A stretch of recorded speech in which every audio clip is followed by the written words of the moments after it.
இந்த கோவில்ல வருஷந்தோறும் பங்குனி மாதம் 2வது ஞாயிற்றுக்கிழமை நடைபெறக்கூடிய பாடைக்கட்டி திருவிழா வெகு விமர்சையா நடைபெறும். உடல் நலம் பாதிக்கப்பட்டவர்கள் அதிலிருந்து குணமடைய மகா மாரியம்மனிடம் முறையிட்டு இப்பிரச்சனையில் இருந்து விடுபட்டால் பாடை காவடி எடுப்பதாக வேண்டிக்குவாங்க.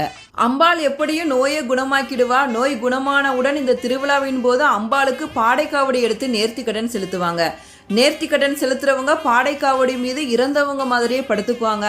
அவங்களோட உறவினர்கள் இறந்தவர்களுக்கு என்னென்ன இறுதி சடங்குகள் செய்வாங்களோ அதையெல்லாம் செஞ்சுட்டு 4 பேர் குடமுருட்டி ஆற்றங்கரையிலிருந்து அந்த பாடை காவடியை தூக்கிட்டு போய் அம்பாளோட கோவிலை 3 முறை சுற்றி வலம் வருவாங்க.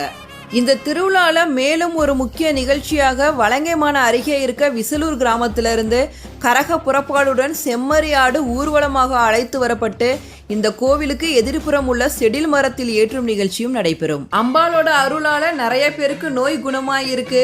இங்க நேர்த்திக்கடன் செலுத்துறவங்களோட எண்ணிக்கை